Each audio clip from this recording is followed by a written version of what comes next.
Praise God, everyone. It's the sixth day of completing my Bible in 30 days. And yesterday, when I was reading my Bible, one verse again took my attention, which is in number chapter 9, verse 23. और जब यहाँ पे इस वचन को मैं पढ़ रहा था, बहुत ही ध्यान केंद्रित करने वाला वचन वहाँ पे मुझे मिलता है। जब परमेश्वर का बादल उस तंबू में जब तक वह प्रस्थान नहीं करते हैं, पर वह परमेश्वर के बादल के उठने का इंतज़ार करते हैं, और जब वह बादल उठता है तो तब वह प्रस्थान करते हैं, आगे की ओर वह प्रस्थान करते हैं, इजरायली प्रजा जो होती है। तो वैसे ही उस वचन के द्वारा मैंने यह समझा और जाना कि हमें भी परमेश्वर की अगुवाई का इंतज़ार करना है अपने जीवन में, और जब परमेश्वर हमें अगुवाई देता है उसके अनुसार अपने जीवन को हमें आगे की ओर बढ़ाना है, और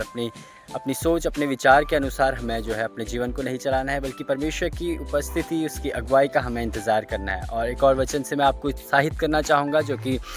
गिनती उसके 16वें अध्याय में लिखा है। और यहाँ पे मूसा जो है उस लेवी समाज को कहता है कि क्या अपने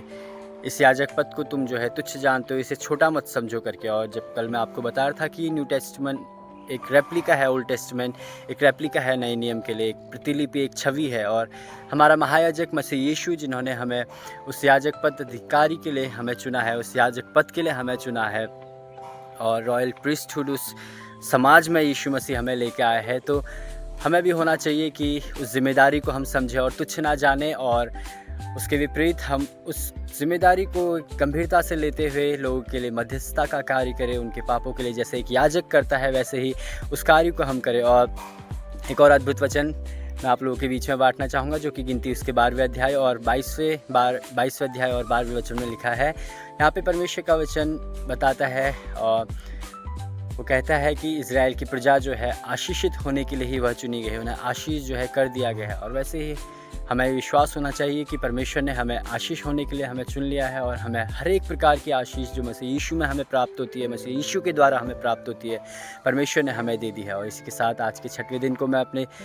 इस बाइबल अध्ययन को मैं शुरू कर रहा हूँ, और मेरा ये विश्वास है कि परमेश्वर और भी अद्भुत प्रकाशनों से, अद्भुत बातों से, अपने वचनों के द्वारा मुझसे बातें करेगा, जिन्हें मैं आपके साथ बांटूंगा। और मैं विश्वास करता हूँ कि परमेश्वर हमें अपनी उन सभी आशीषों से हमें भरेगा, हमें इस्तेमाल करेगा, और जो बातें परमेश्वर हमें सिखाते हैं, समझाते हैं पवित्र आत्मा के द्वारा, वो हमें योग्य बनाएगा कि हम उसके अनुसार चले, परमेश्वर की अगुवाई के लिए हम इंतज़ार करें, और अपने